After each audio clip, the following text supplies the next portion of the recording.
The next stop in our exploration of innovation in the local wine industry is here at St. James Winery. Now, St. James has been operating for decades, so you might think that it's very traditional, which it is, but it is pushing boundaries that are really going to surprise you.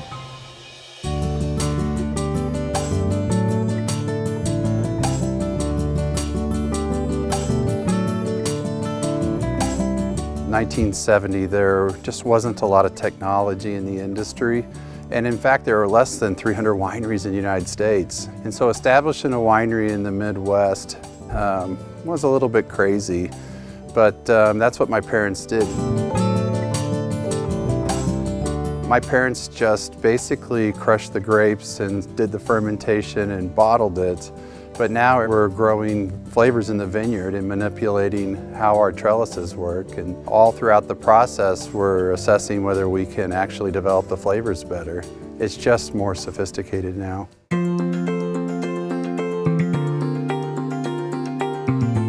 So I'm standing here with Andrew, who is the winemaker at St. James Winery. And you might wonder why I'm wearing a coat. It's because it's cold in here. Very cold. It's 34 degrees. It's a production winery, and to keep the wine in good state, we have to keep the temperature down. What do you have in the tanks right now? Pretty much everything from the 2016 harvest. So we have our Norton, our Chardonnay, Vignoles, Velvet Red, Velvet White, Pink Catawba, pretty much our entire product line. Well, and your Vignole has won the Governor's Cup 2 years in a row. St. James really is a historic winery in Missouri, but what you're doing now really is improving the quality and trying to express the grapes as well as you possibly can. How are you experimenting in the vineyard to make the most of the grapes that you're growing? We do, goodness me, where do I start? The project is huge. We're looking at shoot positioning, i.e. to expose those clusters of grapes to sunlight. How we pull the leaves off, working on crop tonnage. We're also working on controlling water. And all these scientific things just mean that it tastes delicious. That's the whole point, right? That is the goal. we live in hope. Exactly.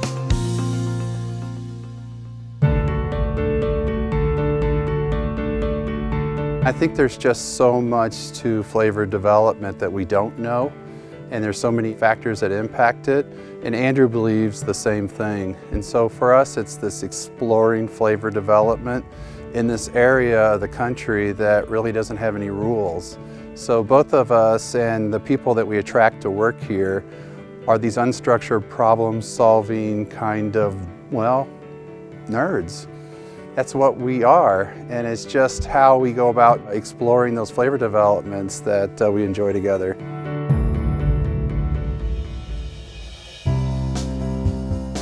In terms of where we're taking the winery as a whole, we want to be a sustainable entity. And to me, that means we leave this in a better state than we found it.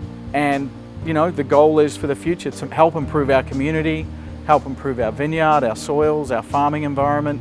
What inspired you to approach the business in that way? The environment we have, the way we grow grapes, the way we look after them is what sustains our business, employs 100 families. And that's important that we're still doing that in 40 years. For me, that's what it's all about. So you use a lot of wild yeast. Yes, a lot of wild yeast. Is that unusual? In this part of the world, it's not as common and not on a large commercial scale like this in the Midwest. With a commercially available yeast, the result is unknown. With natural yeast, you don't always know what you're going to get. And I like that risk factor to making the wine.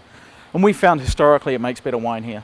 I mean, you're really kind of pushing boundaries in the way that you're approaching your winemaking techniques. Yeah, I like to think so. Well, and Missouri is the better for it, I have to say, because you are pushing boundaries. That's what moves industries forward. That's the plan. Raise the level of the lake. Can we do a little barrel sampling here? We can. So this is actually a 2016 Norton. So it has not been here long. It's actually been in and out. So what do you mean by that? We put it in the barrel and we didn't like what we were seeing, so we pulled it out and we filtered it and put it back in. Oh, interesting. Yeah. That's the risk with that natural fermentation though. If you've never had Norton, it's our state grape, and it is a very intense Native American grape. It produces inky wines that are very fruit forward. Oh wow, Yeah. there's a lot of tannin in there. And I like the acid, it's still nice and bright. Cheers.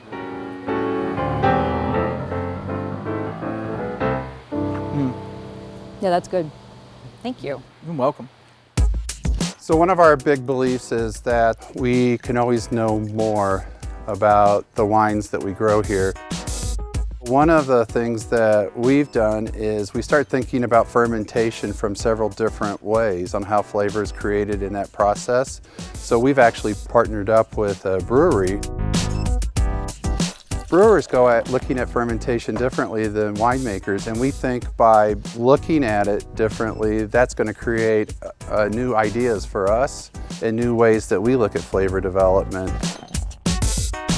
So Public House Brewing Company, we love the beer they're making, and they approach making beer in a very similar way that we think about wine.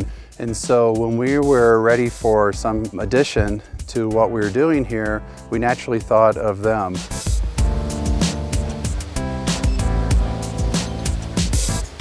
They really liked what we were doing over in Rolla, and so they, kind of were like, well, would you guys be interested, or how can we work this out? So, over the next several months, it was us just meeting on a fairly regular basis, trying to figure out, is this gonna work? I mean, those conversations just grew into building a production facility, and here we are.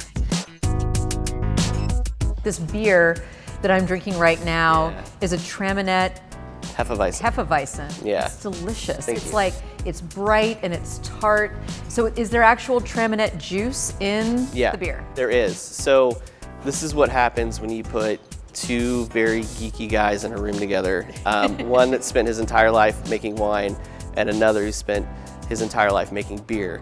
The ideas came out almost immediately, and that's been probably the most fun and the biggest advantage that we've had with this partnership. Wine culture and beer culture are different. And so they don't really necessarily touch very often. So the idea of collaborating in that way, to me, you're going to hopefully come up with what you guys did, which is something brand new. A lot of it's just trial and error at this point. But we're learning, and understanding how winemakers make wine, I think, has really made us better brewers. So the brewery, the winery, and we'd love to put a distillery here, so we've been working on that as well. And then as we're all looking at things differently, we can utilize the assets that we all have together to start to do flavor development in different formats, from spirits to beer to wine. So we think that we'll begin to make great strides by putting the fermentation campus together, but we'll also think that the great strides will come as we begin to look at incorporating sustainability into all aspects of all of our operations.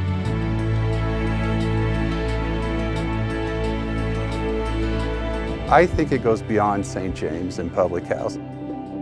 There's a bigger issue here.